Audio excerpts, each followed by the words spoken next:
இப்போ உள்ளுடலில் ஏதாவது அசௌகரியம் இருக்குது, இப்போ இதயத்தில் நிறைய அடைப்பு இருக்குதுன்னு சொல்லுவாங்க சிலர்.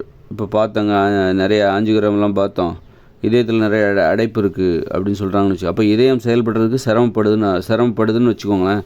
அப்போ உங்களுக்கு கெட்ட கனவு வரும். கெட்ட கனவுகள் ஏன் வருது அப்படின்னா, உங்கள் உடம்புல ஏதோ ஒரு பிரச்சனை இருக்குது, உங்கள் உடம்புல நடக்கிற கெட்டதை உணர்த்துது. கெட்டதை உணர்த்துக்கிற ஒரு அறிகுறி தான். உங்கள் உடம்புக்குள்ளே ஒரு கெட்டது இருக்குது, உங்களுக்கு நிறைய கெட்ட கனவுகள் வந்துக்கிட்டே இருக்குது அப்படின்னா, உங்கள் உடம்புக்குள்ளே ஏதோ ஒரு அசௌகரியம் இருக்குதுன்னு அர்த்தம். உங்களுக்கு ஒரு இதயத்தில் ஏதாவது பிரச்சனை இருக்கலாம், அல்லது உங்களுடைய சிறுநீரகம் சரியாக வேலை செய்யாமல் இருக்கலாம். அப்போ சிறுநீரகம், கணையம், கல்லீரல் பாதிக்கப்பட்டிருக்கலாம். இப்படி இருந்தால் கெட்ட கனவு வரும்.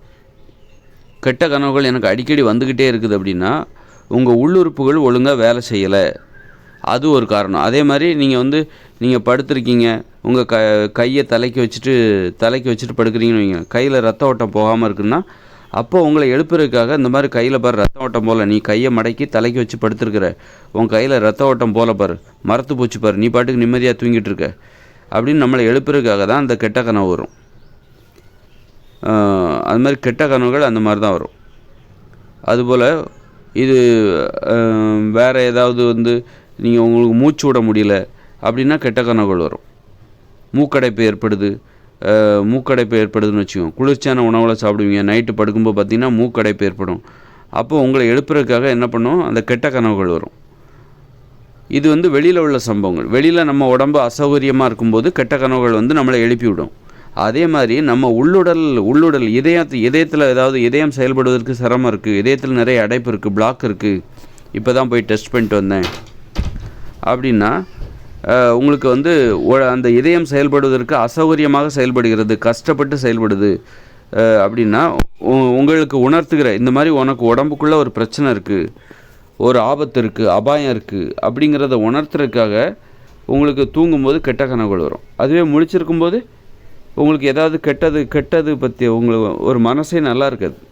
உங்கள் உள்ளுடலில் ஏதாவது ஒரு ஆபத்து இருக்குது அப்படின்னா, உங்கள் உடம்பு இதயம் சரியாக இல்லை, ஒரு மாரடைப்பு வருவதற்கான வாய்ப்பு இருக்குது அப்படின்னா என்ன பண்ணும் அப்படின்னா, உங்களுக்கு விழித்திருக்கும்போது கெட்ட யோசனைகள் வரும், கெட்ட எண்ணங்கள் வரும், கெட்ட நினைவுகள் வரும், ஒரு கவலையான எண்ணங்கள் வரும். அதே நேரத்தில் தூங்கும்போது கெட்ட கனவுகள் வரும்.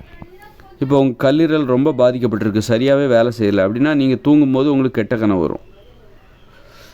அதனால் கெட்ட கனவுகளை உங்கள் உடல் ஆரோக்கிய குறைபாடுகளின் அறிகுறியாக நினைத்து கொள்ளுங்கள். உங்கள் உடம்பில் ஏதோ ஒரு குறைபாடு இருக்குது, அதனால தான் கெட்ட கனவுகள் வருது அப்படிங்கிறது. கெட்ட கனவே வரலப்பா, நல்லா இருக்கு, அப்புறம் நிம்மதியாக தூங்கினேன் அப்படின்னா உங்கள் உடம்பு ஆரோக்கியமாக இருக்குன்னு அர்த்தம்.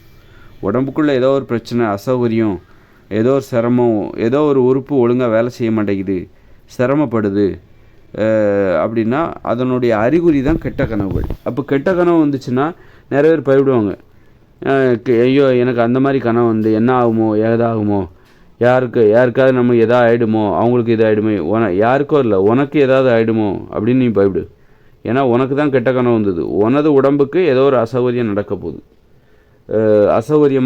அசௌகரியத்தை உன் உடம்பு சந்திச்சுக்கிட்டு இருக்கு, உன் உடம்பு சரியாக ஆரோக்கியமாக இல்லை. அதை உனக்கு உணர்த்துவதற்காக தான் அந்த கெட்ட கனவுகள் வருகிறது என்பதை தெரிந்து கொள்ள வேண்டும். கெட்ட கனவுகள் வருவது ரொம்ப தெளிவாக கண்டுபிடிச்சிடலாம். அதனால் மனசை நல்லா கவனிக்கணும். மனசில் வருகிற எண்ணங்களுக்கு என்ன காரணம், ஏன் இன்றைக்கி நமக்கு ஒரு கோபம் அதிகமாக இருக்குது, என்ன பண்ணணும் அப்படின்னு சொல்லிட்டு எல்லாத்துக்கும் ஒரு காரணம் இருக்குது. அந்த காரணத்தை தெரிஞ்சுக்கிட்டால் எளிமையாக புரிஞ்சிக்கலாம். ரொம்ப சாதாரண விஷயம் இது. எப்போதுமே மனிதனை இருக்கிற வரைக்கும் இந்த புரிதல் என்பது எப்போதுமே அவங்களுக்கு இருக்கும். இது ஒரு பாதுகாப்பை அடிப்படையாக கொண்ட ஒரு புரிதல் முயற்சி. கெட்ட கனவுகள் ஏன் வருதுன்னா, நம்ம உடம்பில் உள்ள பிரச்சனையை நம்ம தூங்கிட்டு இருப்போம். அப்போ நம்ம உடம்புக்குள்ளே நடக்கிற ஏதோ அசம்பாவிதம், அசௌகரியம், அதை நம்மளை எழுப்புது.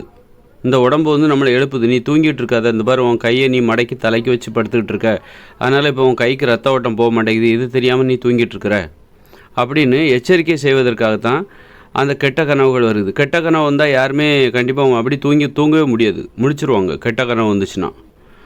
அதுபோல் இப்போ இந்த பாரு உன் இதயத்தில் நிறைய பிளாக் இருக்குது, அது ரொம்ப கஷ்டப்பட்டு இயங்கிக்கிட்டு இருக்கு, எந்த நேரத்தில் வேணாலும் உனக்கு மாரடைப்பு வரலாம், அப்போ அதை நீ பாட்டுக்கு நிம்மதியாக தூங்கிட்டு இருக்கிற அப்படின்னு நீ எழும்பு, சீக்கிரம் முழிச்சிக்கோ, சீக்கிரம் வந்து உன் இதயத்தில் உள்ள பிரச்சனையை சரி பண்ணு. அதுக்காக தான் வந்து இந்த மாதிரி இதயத்தில் பிரச்சனை இருக்குது அப்படின்னா, அப்போ கெட்ட கனவுகள் வந்து உன்னை வந்து நைட்டு அடிக்கடி எழுப்பிக்கிட்டே இருக்கும். அடிக்கடி கெட்ட கனவுகள் வருது அப்படின்னா, ஒன்று இந்த மாதிரி கையை வந்து தலைக்கு மடக்கி வச்சுருப்பீங்க, அல்லது படுத்து கிடக்கும்போது இப்போ கும்பலாக படுத்து கிடப்பாங்க. ஒருத்தர் நம்ம கை மேலே ஏறி படுத்து கிடப்பாங்க, குடும்பத்தோடு படுத்து கிடப்பாங்க. அப்படி பார்க்கும்போது கையிலெல்லாம் ரத்த ஓட்டம் போகாது. அதை வந்து நமக்கு உணர்த்துறதுக்காக, இந்த பாரு உன் கையில் ரத்த ஓட்டம் போல பாரு, நீ படுத்துட்டு கிடக்குறிய அப்படின்னு நம்மளை எழுப்புறதுக்காக அந்த மாதிரி கெட்ட கனவுகள் வரும். இல்லைன்னா என்னென்னா, இப்படி எதுவுமே இல்லையே, எனக்கு ஏன் கெட்ட கனவுகள் வருது அப்படின்னா, அப்படி இல்லைன்னா இதயத்தில் சிறுநீரகத்தில் ஏதாவது பிரச்சனை இருக்கும், இதயத்தில் ஏதாவது பிளாக் இருக்கும். எப்போ வேணாலும் உனக்கு மாரடை போடலாம், நீ பாட்டுக்கு நிம்மதியாக தூங்கிட்டு இருக்க, 2-3 நாளில், இன்னும் 1 வாரத்தில் இல்லை 1 மாதத்தில் உனக்கு மாரடை போகிறதுக்கு வாய்ப்பு இருக்குது, நீ நிம்மதியாக தூங்குறிய இது தெரியாமல் அப்படின்னு உங்களை எழுப்புறதுக்காக தான், அறிகுறி தான் கெட்ட கனவுகள் வருது. அடிக்கடி கெட்ட கனவுகள் வருதுன்னா உங்கள் உடம்புக்குள்ளே ஏதோ அசௌகரியம் நடக்குது. உங்களுடைய சிறுநீரகம் செயல்படுவதில் பிரச்சனை இருக்கலாம், உங்கள் நுரையீரல் செயல்படுது. அது நுரையீரல் வந்து தூக்கத்தின் போது மூக்கடைப்பு ஏற்படுது, மூச்சு விட முடியல, நெஞ்சு அழுத்துறமாக இருக்குது, நெஞ்சு வலிக்குது, இதயத்தில் பிரச்சனை இருக்கலாம், கல்லீரலில் பிரச்சனை இருக்கலாம், உள்ளுறுப்புகளில் ஏதாவது பிரச்சனை இருந்ததுன்னா ரொம்ப இயங்குவதற்கே சிரமப்படுது அப்படின்னா உங்களுக்கு அது உணர்த்துறதுக்கான அறிகுறி. அதுதான் கெட்ட கனவுகள். நீ இந்த மாதிரி நிம்மதியாக தூங்காத, சீக்கிரம் முழிச்சிக்கோ. அப்போ தூங்கும்போது கெட்ட கனவுகள் வரும். அதே நேரத்தில் இந்த மாதிரி உடம்புக்குள்ளே ஏதாவது ஒரு பிரச்சனை இருக்குது, இப்போ இதயத்தில் நிறைய பிளாக் இருக்குது, அப்போ அந்த நேரத்தில் முழிச்சிருக்கும்போது உங்களுக்கு கெட்ட நினைவுகள் வரும், ஒரு அவநம்பிக்கை ஏற்படும், கெட்ட நினைவுகள் வரும், ஒரு பயம் வரும், கவலை வரும். இதெல்லாம் வச்சுக்கிட்டு உங்கள் உடம்புக்குள்ளே ஏதோ ஒரு பிரச்சனை இருக்குங்கிறது நீங்கள் கண்டுபிடிச்சிடலாம். அதாவது எங்கன்னு கண்டுபிடிக்கிறது அது வந்து அடுத்த கட்டம். ஆனால் கண்டிப்பாக இந்த கெட்ட கனவுகள், கெட்ட நினைவுகள் இதெல்லாம் வந்துச்சுன்னா, அப்போது ஏதோ உங்கள் உடம்பு அசௌகரியத்தை சந்திக்குது, ஒரு ஆபத்தில் இருக்குது, உள்ளுறுப்புகளில் ஏதோ பிரச்சனை இருக்குது, அதை நீங்கள் சரி செய்யணும். எச்சரிக்கை மணி தான் அந்த கெட்ட கனவுகள். உங்களை எழுப்புது, உஷாராரு, நீ இப்படியே மெத்தனமாக இருந்தன்னா இன்னும் 2-3 நாளில் உனக்கு முடிவு காலம் வரலாம், ஒரு மிகப்பெரிய ஆபத்தை நீ சந்திக்க வேண்டியிருக்கும், ஏதாவது பக்கவாதம் வரலாம், கை கால் விழுந்து போகலாம், இப்படி எதையாவது அதுக்கு முன்னாடி திடீர்னால நமக்கு எதுவுமே சொல்லாமல் கொள்ளாமல் எதுவுமே வராது. நம்ம அந்த மாதிரி அறிகுறிகளை வச்சுக்கிட்டு நம்ம உடம்புக்குள்ளே ஏதோ பிரச்சனை இருக்குது அப்படிங்கிறத இந்த மாதிரி